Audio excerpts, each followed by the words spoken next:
Olá, alunos do nono ano do Colégio Magistral. Aqui é a professora Késia, professora de Ciências. Na aula de hoje daremos continuidade ao estudo das leis de Newton. Vamos lá? Inicialmente, vamos lembrar o que estudamos na aula passada? Na aula passada, estudamos a respeito das 3 leis de Newton.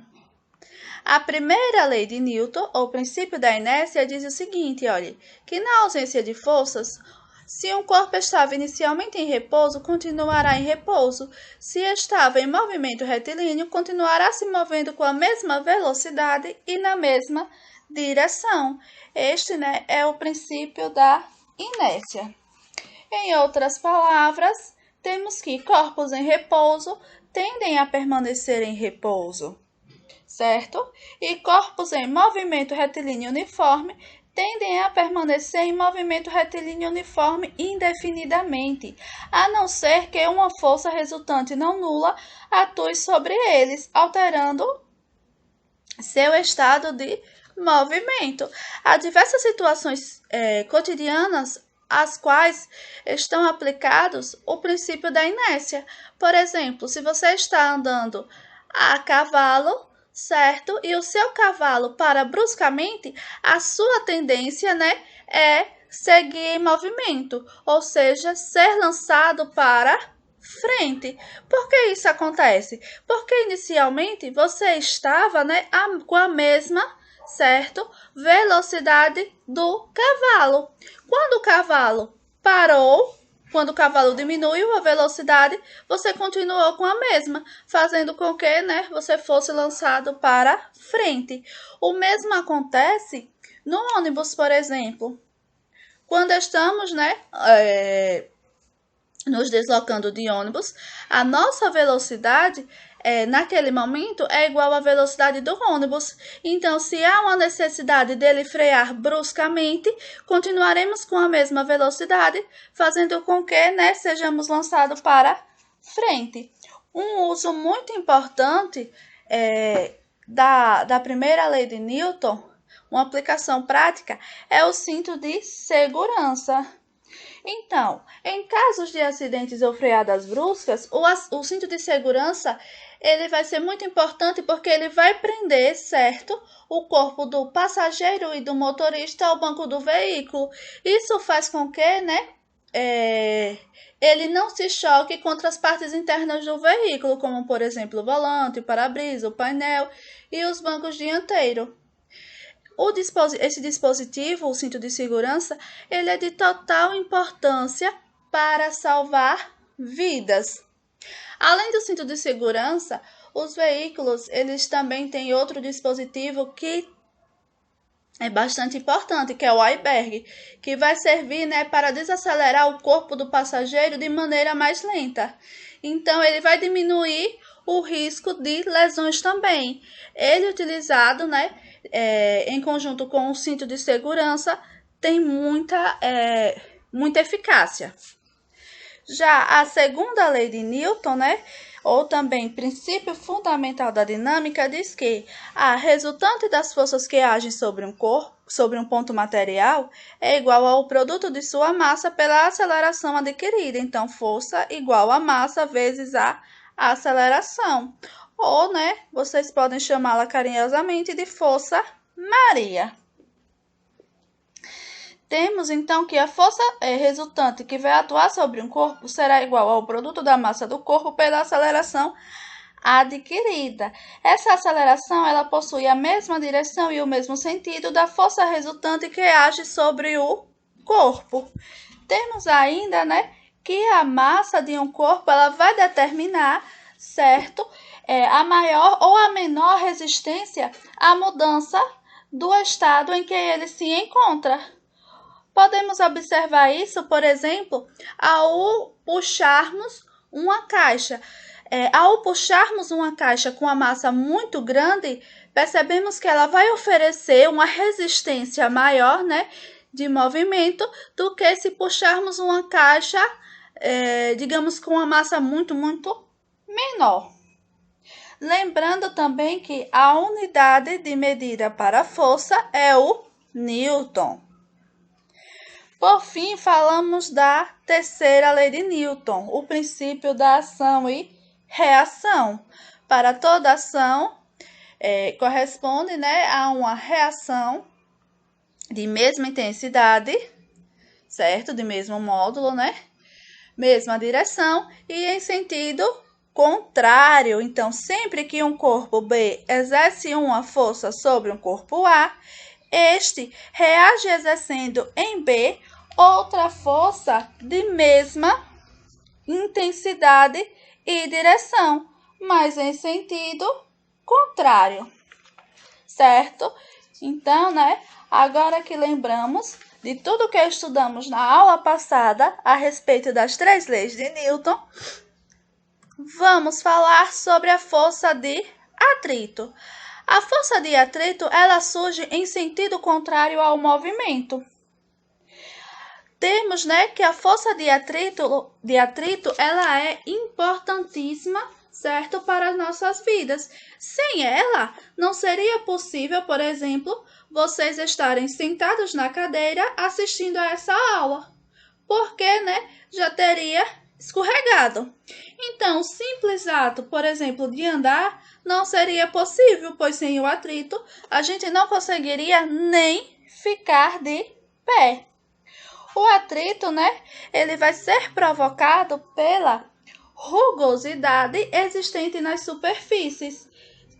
São, né, que juntamente com outros fatores oferecerão resistência ao movimento.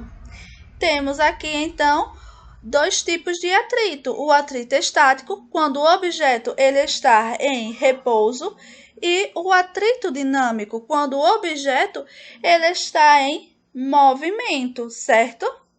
Então, né, a força de atrito ela vai permitir a execução de diversas atividades diárias, como escrever, ou, por exemplo, apagar uma anotação no papel, escovar os dentes, caminhar e até mesmo, né, sentar para assistir uma aula. Mais uma vez, para vocês não esquecerem, a força de atrito, ela surge, né, em sentido contrário ao movimento. Então, ela atua em sentido contrário ao movimento, por exemplo, né, quando puxamos um caderno para frente. A força de atrito, ela age em sentido contrário, ou seja, para trás. Temos aqui a ilustração, certo, de como funciona a força de atrito. Olha, uma força externa puxa o corpo para a frente, certo? E a força de atrito, ela está agindo no sentido contrário ao movimento. Aqui nessa segunda figura, a gente observa que nem todas as superfícies, elas demonstram visivelmente a rugosidade, certo? A aspereza. Porém, né, existe, certo? Nelas, apesar de nem sempre ser visível. Isso permite, né, que haja a força de atrito, que dê resistência ao movimento. Mais um exemplo, né? Temos aqui a força peso, que vamos estudar mais adiante, ainda na aula de hoje. Uma força externa empurrando a caixa e a força de atrito, certo? Agindo no sentido contrário. Como falei anteriormente, nem sempre visualizamos a olho nu a questão da rugosidade da superfície, mas ela existe, percebam, certo? Aqui que entre a caixa e a superfície há uma certa rugosidade que dará resistência ao movimento. Lembrando ainda, né, que quando estivermos falando de atrito estático, o corpo ou o objeto ele estará em repouso. Atrito dinâmico, o objeto ele estará em movimento. Agora vamos falar a respeito da força-peso. Então, olha, todos os corpos presentes no universo atraem-se mutuamente em razão da gravidade. A força com a qual os corpos se atraem é proporcional, certo? À massa desses corpos e inversamente proporcional ao quadrado da distância entre eles. Temos aí a força-peso. Então, olha, antes de iniciarmos, né, a falar a respeito da força-peso, vocês sabem, né? Estudamos no início do ano a respeito do universo e dos seus astros, que a Lua ela orbita ao redor da Terra. Mas vocês sabem o que impede a Lua de sair de órbita, certo? E sair vagar pelo universo? Vamos lá. Por meio dos estudos sobre o movimento, Newton ele conseguiu responder essa pergunta. Ele sugeriu, né, que a mesma força que atrai os corpos em direção à superfície da Terra, certo? Impedido de flutuar no espaço, também atua nos corpos celestes do universo. Foi aí então, né, que Newton propôs o conceito de atração universal, que é responsável por manter os corpos celestes em movimento orbital e os nossos corpos próximos à superfície terrestres, ou seja, né, os nossos corpos presos no planeta. Temos aqui um exemplozinho prático. Então, né, sabemos que a força da gravidade, certo? A gravidade, ela atrai, né, os corpos para o centro do planeta, para a superfície do planeta. Dando continuidade, temos ainda que o peso de um corpo, né? O peso de um corpo nada mais é do que a força com que a Terra o atrai. Lembrando que massa é diferente de peso.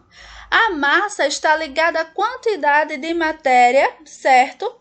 De um corpo. Já o peso nada mais é do que a força com que a Terra vai atrair esse corpo, em que P é a intensidade da força-peso do corpo, M a massa do corpo e G é o valor da aceleração da gravidade local.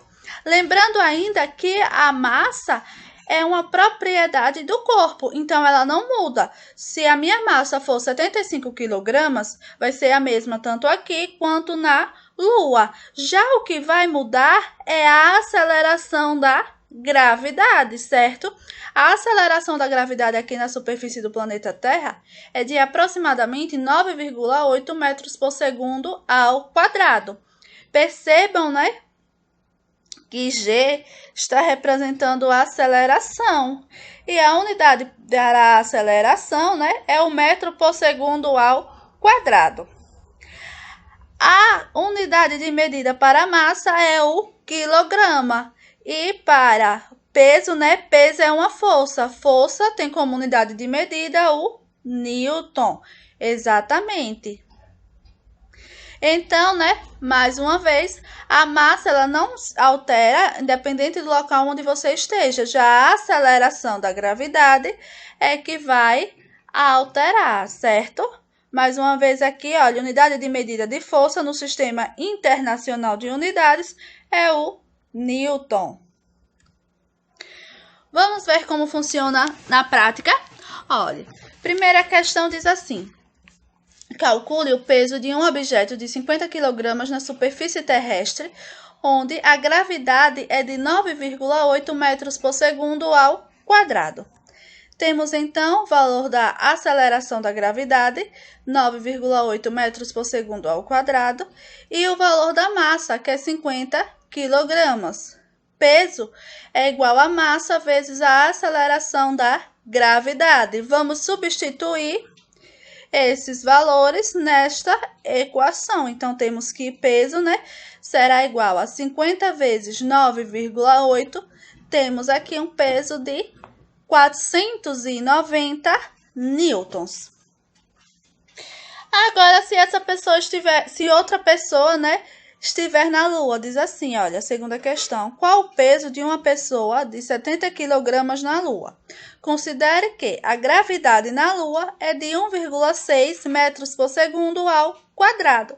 Perceberam como a aceleração da gravidade na Lua é bem menor do que a aceleração da gravidade na Terra? Temos então aqui, né, que G é igual a 1,6 metros por segundo ao quadrado e que a massa é 70 kg, sendo peso igual a massa vezes a aceleração da gravidade, vamos ter que peso é igual a 70 vezes 1,6, certo? Logo, o peso será igual a 112 newtons. Compreenderam essa parte? Vamos falar a respeito do movimento dos corpos em queda livre. Primeiro, você já observou a queda de um objeto? Se observarmos, né, os movimentos de queda em nosso cotidiano, vamos ver que os corpos eles caem sempre em direção ao solo. Então, temos que um corpo ele encontra-se em queda livre quando ele é solto a partir do repouso nas proximidades da superfície da Terra, ou seja, ele ficará sujeito apenas à ação da gravidade, que pode ser considerada constante no local. A queda livre dos corpos ela vai ser caracterizada por seu movimento retilíneo uniformemente variado. Por quê? Porque a sua trajetória será em linha reta, certo? E terá aceleração constante durante a trajetória. Que aceleração é essa? A aceleração da gravidade. No movimento de queda livre, né, vamos considerar então apenas a aceleração da gravidade e será desprezado então alguns fatores, como por exemplo a resistência do ar, o vento e entre outros. Portanto, o corpo ele cai verticalmente com trajetória orientada para baixo, com origem no ponto de queda. Logo, a queda de um corpo ela pode ser influenciada por forças que atuam no sentido contrário ao movimento, como por exemplo a força de resistência do ar. Com isso, né, quanto maior for a superfície de contato do corpo com o ar, maior será a força de resistência que ele oferece. Consequentemente, a velocidade de queda do corpo será menor, aumentando assim o tempo de queda. Porém, né, se desconsiderarmos esses fatores, como por exemplo a resistência no ar, veremos que, independente da massa, os corpos eles cairão ao mesmo tempo.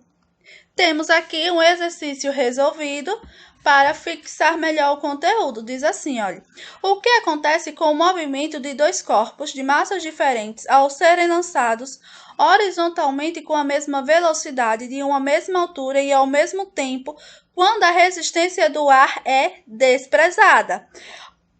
Olha, muito importante esse detalhe. A resistência do ar aqui foi desprezada. Se a resistência do ar foi desprezada, temos então que, né, desprezemos a influência de fatores como a resistência do ar, o vento, entre outros. Então, o objeto de maior massa atingirá o solo primeiro, o objeto de menor massa atingirá o solo primeiro, os dois atingirão o solo simultaneamente, o objeto mais leve percorrerá distância maior ou as acelerações de cada objeto serão diferentes. Primeiro, vamos analisar aqui essa questão das acelerações serem diferentes. Independente da massa, ambos os corpos estão sob a ação, certo? Unicamente da aceleração da gravidade. Portanto, né, eles estarão sujeitos à mesma aceleração. Se a resistência do ar ela foi desprezada, então, independente da massa, eles cairão, né, eles atingirão o solo ao mesmo tempo, certo? Espero que tenham compreendido e até a próxima aula.